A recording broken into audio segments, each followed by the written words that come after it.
பிரியமானவர்களே, ஆண்டவராக இயேசு கிறிஸ்துவின் நாமத்தினாலே உங்கள் யாவரையும் நான் அன்போடு கூட வாழ்த்துகிறேன். எல்லாருமே சந்தோஷமாக இருக்கிறீங்களா? இல்லை கவலைப்பட்டு கொண்டு இருக்கிறீங்களா? கடந்து வந்த பாதைகளை நினைத்து ஏன் தேவன் இப்படிப்பட்ட பாதைகளை அனுமதிக்கிறார், அல்லது நீங்கள் போய்கொண்டிருக்கிற சூழ்நிலைகள் எதுவுமே சரியானதாக இல்லை அப்படின்னு சொல்லி ஒருவேளை கலங்கி கொண்டு இருக்கிறீங்களா? ஆண்டவருடைய சமூகத்தில் சோர்ந்து போகாதிருங்கள். இன்றைக்கு கர்த்தர் நமக்கு கொடுக்கிறதான ஒரு வாக்குத்தத்தம் மற்றும் ஒரு விசுவாச அறிக்கை என்னவென்றால், சங்கீதம் 67:7 தேவன் எங்களை ஆசீர்வதிப்பார், பூமியின் எல்லைகளெல்லாம் அவருக்கு பயந்திருக்கும். இந்த வார்த்தை கேட்டுக்கொண்டிருக்கிற எனக்கன்பான தேவனுடைய பிள்ளைகளை, கர்த்தர் இன்றைக்கு உங்களுக்கு சொல்லுகிறார், தேவன் உங்களை ஆசீர்வதிக்க போகிறார். இந்த இடத்துல நாம் அறிக்கையிட போகிறோம், தேவன் எங்களை ஆசீர்வதிப்பார். தேவன் நம்மை ஆசீர்வதிக்கிற தேவன். நாம் ஆராதிக்கிற தேவனுக்கு பல நாமங்கள் உண்டு. அதில் ஒரு நாமம் என்ன அப்படின்னா, அவர் ஆசீர்வதிக்கிற தேவன். நம்மை ஆசீர்வதிப்பது ஆண்டவருக்கு ரொம்ப பிரியமான ஒன்று. மனிதர்கள் அநேக நேரங்களில் நம்மை ஆசீர்வதிப்பதை போல நம்மை சபிக்கிற ஜனங்கள் உண்டு. இருதயத்தில் ஒன்று இருக்கும், ஆனால் வெளியில் வந்து ஜனங்களுக்கு முன்னாடி சில காரியங்களை காட்ட வேண்டும் அப்படின்னு சொல்லி சில காரியங்களை பண்ணுகிறது உண்டு. ஆனால் தேவன் நம்மை அப்படி பார்க்கிறவர் அல்ல, அவர் ஆசீர்வதிக்கிற தேவன். இன்றைக்கு ஆண்டவர் சொல்லுகிறார், நான் உங்களை ஆசீர்வதிக்க போகிறேன். நீங்கள் எப்படி அறிக்கையிடணும்னா, இந்த வசனத்தை உங்கள் வாழ்க்கையில் எப்பொழுதுமே நீங்கள் சொல்லி கொண்டு இருக்கணும். தேவன் எங்களை ஆசீர்வதிப்பார், தேவன் என் குடும்பத்தை ஆசீர்வதிப்பார், தேவன் என் பிள்ளைகளை ஆசீர்வதிப்பார், நான் கையிட்டு செய்கிற வேலைகளை தேவன் ஆசீர்வதிப்பார், எங்கள் குடும்பம் ஆசீர்வாதமாக இருக்கும், எங்கள் தொழில் ஆசீர்வாதமாக இருக்கும், நாங்கள் ஆசீர்வதிக்கப்பட்ட ஜனங்கள், எங்கள் சந்ததி ஆசீர்வதிக்கப்பட்ட சந்ததி, எங்கள் சபை ஆசீர்வதிக்கப்பட்ட சபை, எங்கள் ஊழியம் ஆசீர்வதிக்கப்பட்ட ஊழியம், சொல்லிக்கொண்டே இருக்க வேண்டும் தேவனுடைய பிள்ளைகள். இன்னைக்கு ஆண்டவர் நம்மிடத்தில் அதுதான் எதிர்பார்க்கிறார். அவர் ஆசீர்வதிக்கிற தேவன். அவர் ஆசீர்வதிக்கிற தேவனாக இருக்கிறதுனால தான் நம்மை ஆசீர்வதிக்கிறது அவருக்கு ரொம்ப பிரியமான ஒரு காரியம். ஒருவேளை இன்றைக்கு நீங்கள் போய்கொண்டிருக்கிற சூழ்நிலையை பார்க்கும்போது ஆசீர்வாதத்துக்கும் எங்களுக்கும் ரொம்ப தூரமாக இருக்குது. நாங்கள் இருக்கிற சூழ்நிலையை பார்க்கும்போது ஆசீர்வாதம் எங்கள் வாழ்க்கையில் வருமா, ஆசீர்வாதம் எங்களுடைய வாழ்க்கையில் கிட்டுமாங்கிறத நினைக்கிறது ரொம்ப கடினமான சூழ்நிலையாக இருக்கிறது. இப்போ நாங்கள் என்ன செய்வதுன்னு சொல்லி ஒருவேளை கலங்கின நிலைமையில் இருப்பீர்களானால், கர்த்தர் உங்களுக்கு சொல்லுகிறார், அவர் நிச்சயமாக உங்களை ஆசீர்வதிப்பார். ஒருவேளை இன்றைக்கு நீங்கள் போகிற சூழ்நிலைகள் வித்தியாசமாக இருக்கலாம், ஆனால் என்றைக்குமே நீங்கள் அதே பாதையிலே கடந்து போகிறது கிடையாது. ஒவ்வொரு தேவ பிள்ளைக்குள்ளே இருக்க வேண்டிய ஒரு விசுவாசம் என்னவென்றால், இன்றைக்கு நான் இந்த பாதையின் வழியாக நான் கடந்து போகிறேன். இன்றைக்கு ஒரு சிறுமைப்படுத்தப்பட்ட ஒரு நிலைமையில் இருக்கலாம், இன்றைக்கு நான் போகிற பாதை அது இன்றைக்கு மட்டும்தான். கர்த்தர் எப்பொழுது வேண்டுமானாலும் அந்த சூழ்நிலையை மாற்றி என்னை ஆசீர்வதிக்க முடியும். இது ஒவ்வொரு தேவ பிள்ளைகளுக்குள்ளே இருக்க வேண்டிய ஒரு காரியம். அதை தேவன் நம்மிடத்தில் எதிர்பார்ப்பார். அதை தான் தேவ பிள்ளைகள் புரிந்து கொள்ள. சத்துரு சொல்லுவோம், உன்னுடைய நிலைமை இதுதான், வாழ்நாள் முழுக்க நீ இப்படியே கிடக்க வேண்டியதான்னுவான். ஆனால் தேவ பிள்ளைகள் சொல்ல வேண்டிய காரியம், சத்துருவை எதிர்த்து நின்று தேவன் எங்களை ஆசீர்வதிப்பார். இந்த வார்த்தையை உங்கள் வாழ்க்கையில் அறிக்கையிட்டு கொண்டே இருங்க. தேவன் எங்களை ஆசீர்வதிப்பார், என் குடும்பம் ஆசீர்வாதமாக இருக்கும், நாங்கள் ஆசீர்வாதத்தை பார்க்க போகிறோம், தேவன் எங்களை நன்மைகளை காண செய்வார் அப்படின்னு சொல்லி நீங்கள் உங்கள் வாழ்க்கையில் அறிக்கையிட்டு கொண்டே இருங்க, எந்த சூழ்நிலைகள் ஆனாலும் சரி.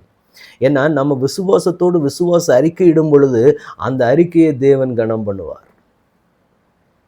அந்த அறிக்கையை தேவன் பார்ப்பார். என் பிள்ளைகள் என்ன அறிக்கையிடுறாங்க, என் பிள்ளைகள் என்ன வார்த்தை சொல்றாங்க, என்ன வார்த்தை அவங்க வாயிலிருந்து புறப்படுகிறதுங்கிறத கர்த்தர் பார்த்து கொண்டே இருப்பார். அப்ப அந்த வார்த்தைகள் நாம் சொல்லும்போது என்ன ஆகும் அப்படின்னா, அந்த வார்த்தைகள் அதற்கேற்ற சூழ்நிலைகளை உருவாக்கும். ஏன்னா தேவன் இந்த பூமியை வார்த்தையினால உண்டாக்கினார். வெளிச்சம் உண்டாக கடவுதுன்னார், வெளிச்சம் உண்டாயிற்று. ஒவ்வொரு காரியங்களும் உண்டாக கடவுதுன்னு சொன்னார். அவர் சொன்ன வார்த்தையின் வல்லமையினால அவைகள் உருவாக்கப்பட்டது. அவருடைய இரத்தத்தினால கழுவப்பட்டு அவருடைய பிள்ளைகளாகிய புத்திர சுவிகாரத்தின் ஆவியை பெற்றிருக்கிற நமக்கும் தேவன் அந்த கிருபையை கொடுத்திருக்கிறார்.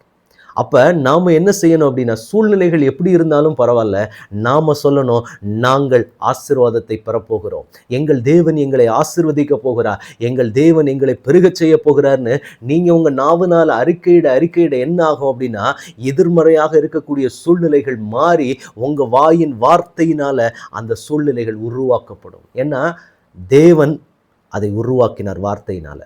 அப்படிப்பட்ட தேவனை ஆராதிக்கிற நமக்கும் தேவன் அந்த கிருபைகளை கொடுத்திருக்கிறார். ஏன்னா நாவினுடைய அதிகாரம் ரொம்ப ரொம்ப முக்கியமான ஒன்று. நம்ம நாவினால என்ன அறிக்கையிடுகிறோம், என்ன காரியங்களை நாம் செய்கிறோம் அப்படிங்கிறது ரொம்ப ரொம்ப பிரதானமாய் பார்க்கப்படுகிறது. உங்களுக்கு சூழ்நிலைகளே இல்லையே, நீங்க அறிக்கையிடுங்க. உங்க நாவில் இருந்து புறப்படுகிற வல்லமையினால அந்த வார்த்தைகள் அப்படியே அந்த சூழ்நிலைகளை உருவாக்கும். ஏன்னா அப்படிப்பட்ட ஒரு தேவனை தான் நாம் ஆராதித்து கொண்டிருக்கிறோம். அதனால நாவின் காரியத்தில் ரொம்ப கவனமாக இருக்க வேண்டும். இன்னைக்கு தேவ சமூகத்தில் நம்ம அறிக்கையிட போகிறோம், ஆண்டவரே, தேவன் எங்களை ஆசீர்வதிக்க போகிறேன், நாங்கள் ஆசீர்வாதத்தை பார்க்க போகிறோம், எங்கள் குடும்பத்தில் நன்மையை பார்க்க போகிறோம், எங்கள் குடும்பத்தில் விடுதலையை பார்க்க போகிறோம். அப்படியே நீங்கள் அறிக்கையிட்டு கொண்டே இருங்க. நிச்சயமாக தேவன் அதை உங்களுக்கு கொடுத்து உங்களை மகிழ பண்ணுவார். ஏனென்றால் நாம் ஆராதிக்கிற தேவன் ஆசீர்வதிக்கிற தேவன். நம்மை ஆசீர்வதிப்பது அவருக்கு ரொம்ப பிரியமான காரியம். ஆனால் நிறைய நேரங்களில் நம்ம போகிற சூழ்நிலையை பார்க்கும்போது நாமளே நெகட்டிவாக அறிக்கை பண்ண ஆரம்பிச்சிடறோம். அதை கொஞ்சம் விட்டுட்டு சூழ்நிலைகளை பார்க்கும்போது நம்ம மாம்சம் அப்படி தான் யோசிக்கும். ஆனால் நாம் செய்ய வேண்டிய காரியம், தேவன் எங்களை ஆசீர்வதிப்பார், தேவன் எங்களை ஆசீர்வதிப்பார், நாங்கள் ஆசீர்வாதத்தை பார்க்க போகிறோம், நாங்கள் நன்மையை பார்க்க போகிறோம், எங்கள் குடும்பம் வாழ்ந்திருக்க போகிறதுன்னு சொல்லி நீங்கள் அறிக்கையிட்டு கொண்டே இருங்க. அந்த சூழ்நிலைகளை உங்கள் வாயிலிருந்து வரக்கூடிய வார்த்தை அந்த சூழ்நிலையை உருவாக்கும். எனவே இன்னைக்கு அறிக்கையிட ஆயத்தமாக இருக்கிறீங்களா? நீங்கள் என்ன சூழ்நிலையில் வேணாலும் இப்போ இருக்கலாம், ஆனால் அது இப்பொழுது இருக்கிறது தான். வாழ்நாள் முழுக்க நீங்கள் அந்த சூழ்நிலையில் போவது கிடையாது. ஆண்டவர் சொல்லுகிறார். அப்படி விசுவாச அறிக்கையிட ஆயத்தமாக இருக்கிறீங்களா? ஒப்புக் கொடுக்கலாமா? ஆண்டவருடைய சமூகத்தில் நம்ம ஜெபிக்கலாமா? தகப்பனே, உடைய கரத்தில் எங்களை முழுவதுமாக ஒப்புக் கொடுக்கிறோம். நீர் சொன்ன வார்த்தையின்படி இன்றைக்கு நாங்கள் அறிக்கையிடுகிறோம். தேவன் எங்களை ஆசீர்வதிப்பார்.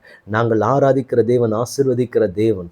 தேவன் இன்றைக்கு எதிர்மறையான சூழ்நிலைகளில் ஒருவேளை நாங்கள் போய்கொண்டிருந்தாலும் நாங்கள் இன்னைக்கு விசுவாச அறிக்கையிடுகிறோம். தகப்பனே, நாங்கள் நன்மையை காணப்போகிறோம். தேவன் எங்களை ஆசீர்வதிக்க போகிறீர். தேவன் எங்களை செழிக்க பண்ண போகிறீர். தேவன் எங்களுடைய குடும்பங்களை ஆசீர்வதித்து செழித்திருக்க செய்ய போகிறீர். நாங்கள் தலை நிமிர்ந்து நிற்க போகிறோம் என்று சொல்லி உம்முடைய சமூகத்தில் நாங்கள் அறிக்கையிடுகிறோம். தகப்பனே, அந்த அறிக்கையை பரலோகத்தின் தேவனானவர் கேட்டு எங்களுக்காக நீர் காரியங்களை செய்ய போகிறதற்காக உமக்கு நன்றி செலுத்துகிறோம். தடைகளை முறித்து சூழ்நிலைகளை மாற்றி கர்த்தர் எங்களை நடத்தி, அப்பா, எங்கள் நாவின் அறிக்கையின்படியே கர்த்தர் செய்து நீர் எங்களை மகிழ பண்ண போகிறதற்காக உமக்கு நன்றி செலுத்துகிறோம்.